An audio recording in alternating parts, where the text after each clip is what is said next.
involving Real Madrid. City are going to have one of the most extraordinary nights in European history to turn this around. It is very much advantage Real Madrid. The final score here in the round of 16, first leg at the Bernabeu. It is a nightmare scoreline. Real Madrid 3, City 0.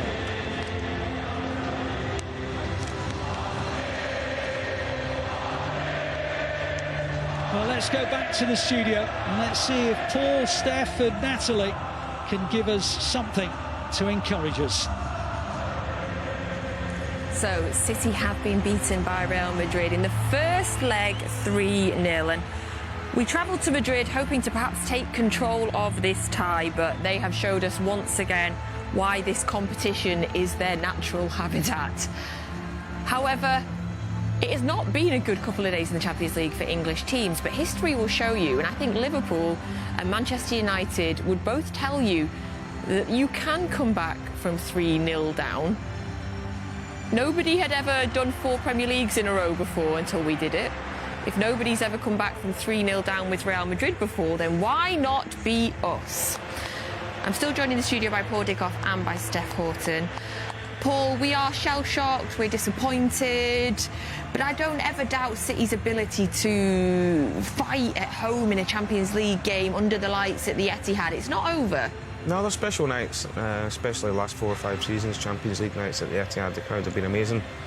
No doubt about it, we're going to be up against it, but you know, at half-time, I would have taken 3-0, the way the game was going, you know, and obviously we've got the penalty save, 4-0, you're thinking this could be horrendous, but yeah, disappointing night against a team that in this competition always seem to rise to the occasion with a lot of the best players out, so you've got to give them credit.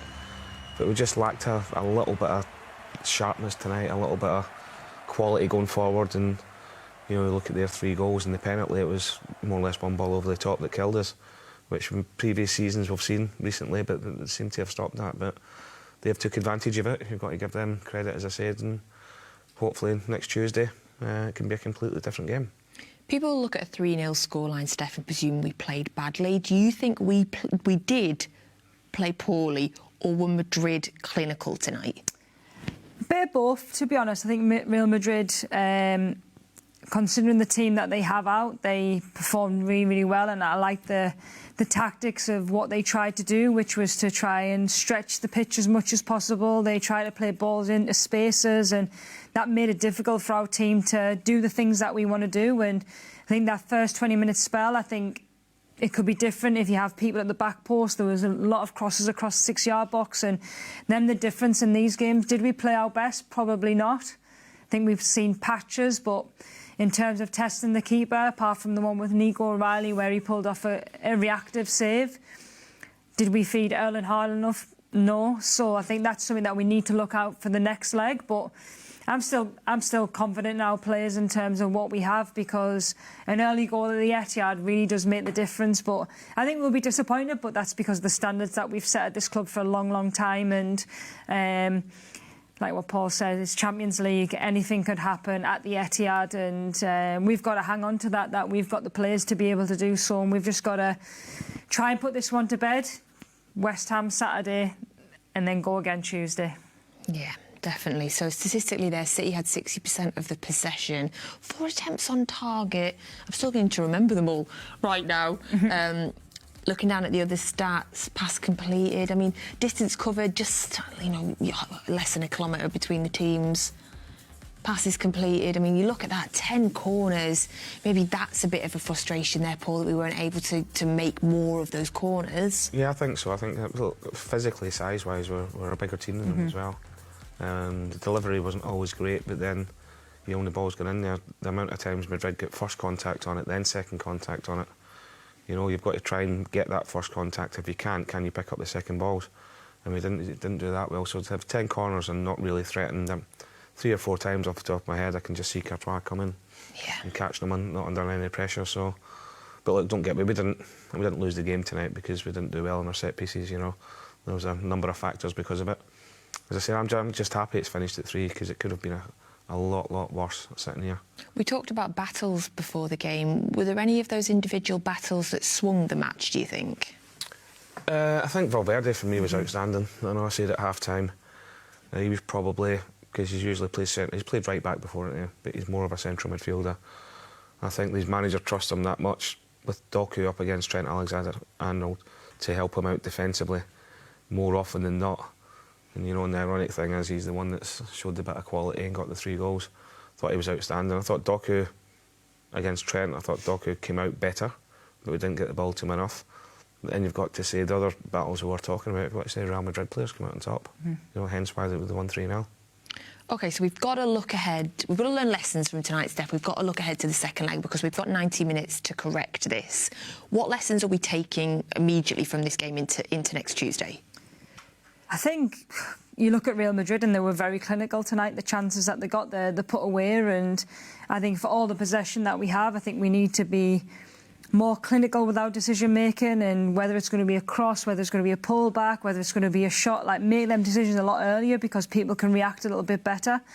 But I think for me, like more defensively, we need to be a little bit more solid. I think when the game is so open, it's very transitional, it suits Real Madrid. They have players that like them spaces, like to be able to have the ball played into spaces, have got dribblers like the likes of Vinicius, and that really suits them. Whereas I think if we can close that up and prevent that a lot more, you're pushing them further back, and that really suits us even more. But it's hard to try and find as many positives. But like I said before, we've got players that can perform better, and they're going to be the same players that come Tuesday. Yeah, I feel like if we go into Tuesday with a great atmosphere at home, which it will be under the lights on a Tuesday night, everybody knows what's at stake.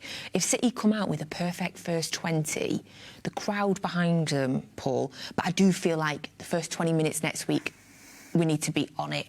It needs to be perfect. Yeah, but we have to start fast, no doubt about it. And the one thing I can take from tonight, look, that Real Madrid team there without their Bellinghams and Mbappes, I think more or less probably be the same team next Tuesday. You know, we've seen the best of them tonight. We've seen nowhere near the best of us. So we've still got gears to move up on. It'll be interesting with the crowd at the Etihad, the first 20 minutes of the game, if we can put them under intense pressure to see how they handle it.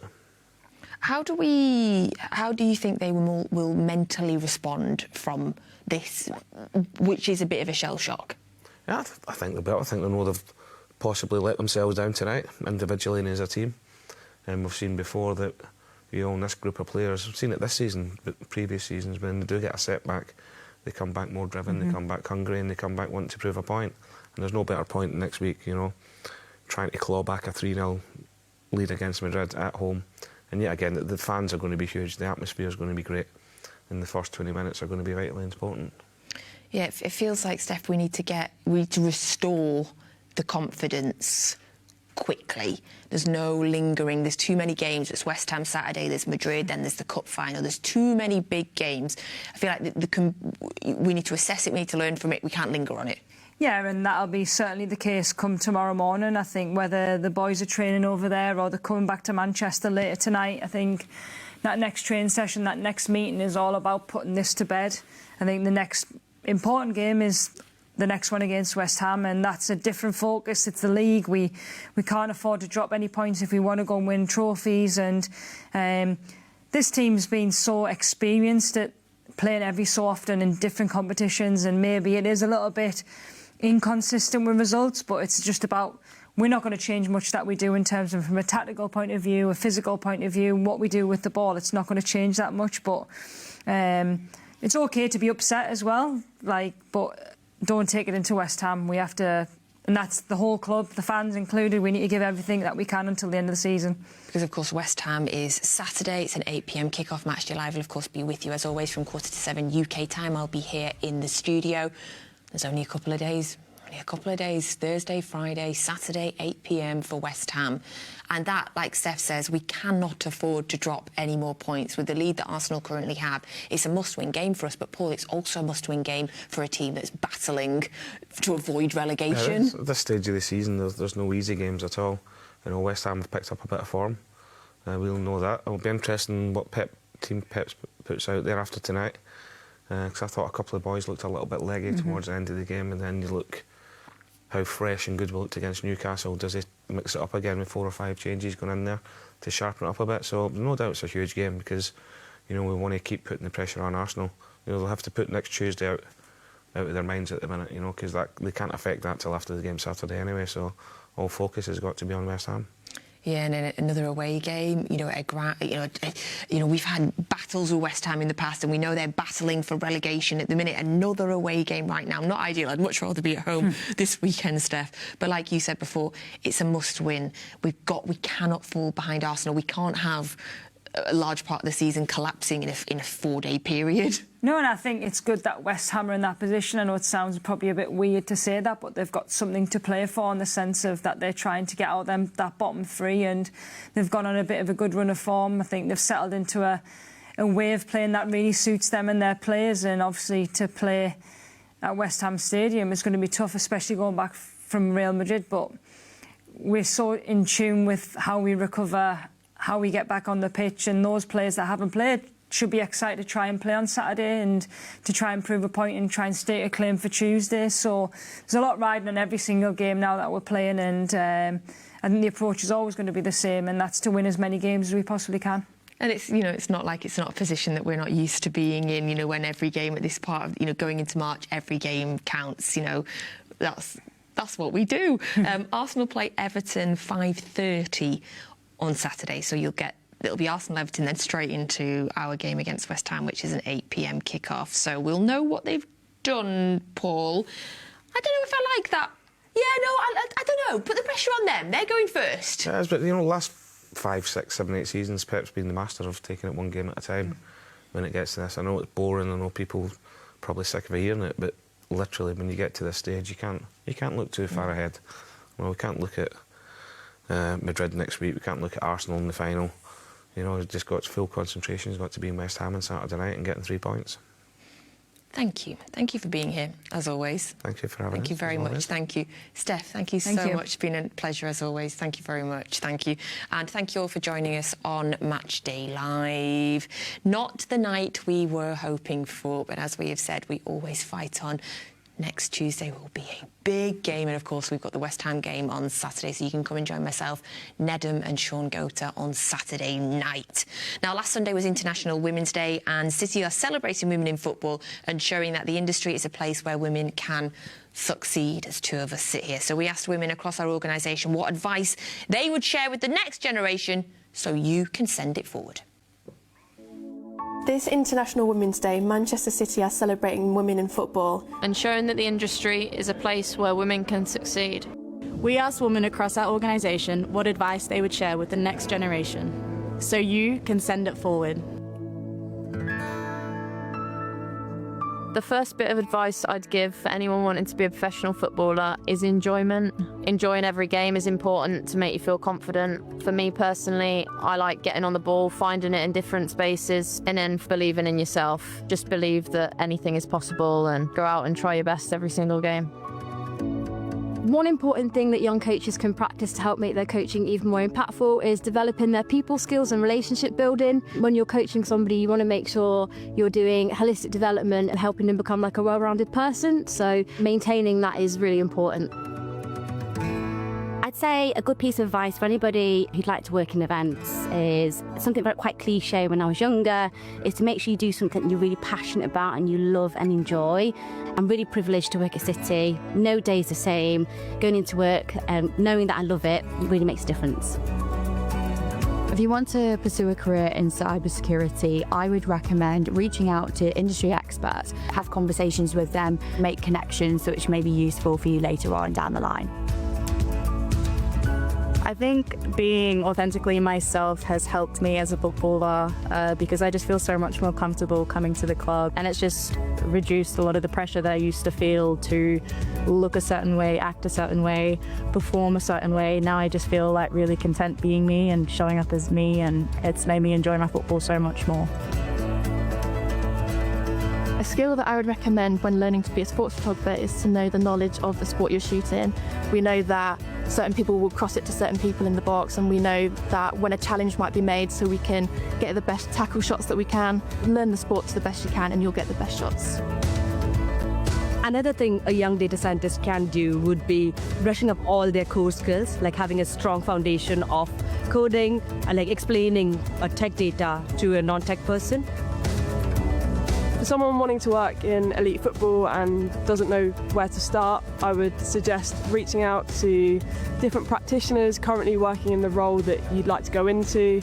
Ask questions, be really curious, have a look at the research and listening to how people apply that science into the real world. The decision of the pitch most helped me is school. At school, I learned manners and etiquette. Being a good person is very important to me on and off the pitch. Help us share the message by choosing an inspirational postcard. And we'll deliver it by post to your chosen recipient. Send it forward.